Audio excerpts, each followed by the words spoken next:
Statistics have shown that a whopping over 970 million people have been diagnosed with mental health disorder around the world. Welcome to the Umaah Health Show, the show where we talk about healthy living. On today's show, we'll be talking about mental health disorder.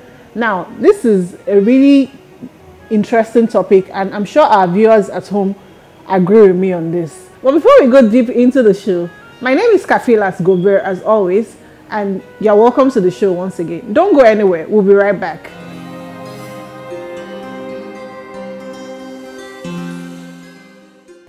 You're welcome back to the show. I mean, it's going to be an interesting session on today's episode. But before we go deep into the show, I'd like to welcome my guest on the show. You're welcome to the show. Can you tell us about yourself, please? I'm Amina Yunus Ali. I'm a mental health advocate, a teen life coach, family life coach, parenting mediator, but most importantly, a lover of life. A lover of life. I like that. You're welcome to the show. So, I mean, today I'll be learning from you and our viewers at home on, I'd like to know what mental health generally is. Can you tell us about it? Okay, so educate us.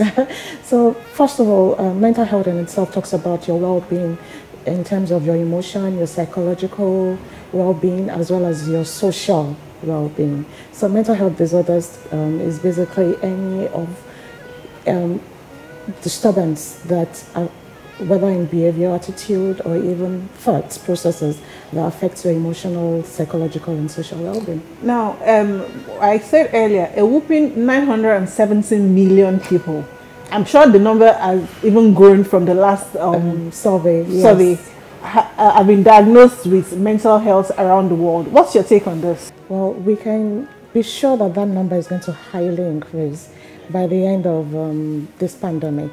Yeah, because mental health disorders talks about how you as a person are resilient to stress and anything that may affect your emotional well-being. The pandemic has not been easy on anybody.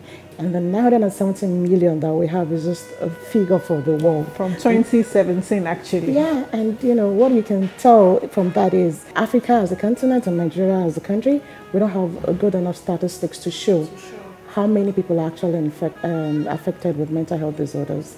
And that's basically because of the stigma. Nobody wants to address the issue. Not everybody's comfortable coming out to say, I'm a mental health. No, stigma. Yeah. Sorry to cut you short. We'll get to that. But, I mean, can you tell us what a bit more about mental health before we get to the stigma? So mental health disorders are could either be biological, genetic, or from external factors of stress and thought processes. So basically what we are looking at is a person who will be disposed to a type of mental health disorder if there's someone in their family has it.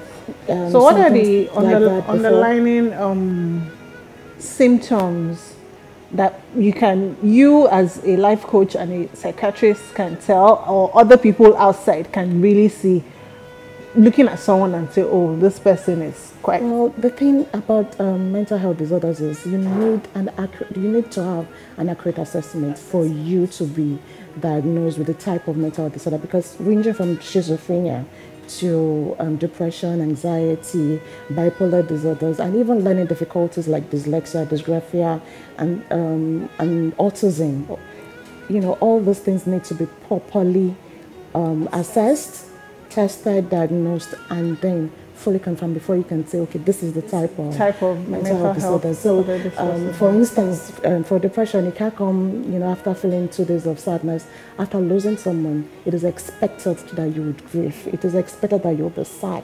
But now, if this goes on for more than a natural length of time of, say, at least 2 weeks, then we can begin to wonder how you're coping with such an external stimulus and how you are able to process your thoughts and then become effective and productive in your lifestyle. So, you know, it's not enough to look at someone and yes, say, well, you could have symptoms like overeating, emotional eating. You could have symptoms of continuous lethargy, oversleeping, not being interested in things that you would normally be interested in. You could not just want to talk to anybody, gradually withdrawing from from your family and friends, you know, and this goes on for a certain span of time, and people tend to start to worry about you, and at that point in time, you begin to, it is important for you to start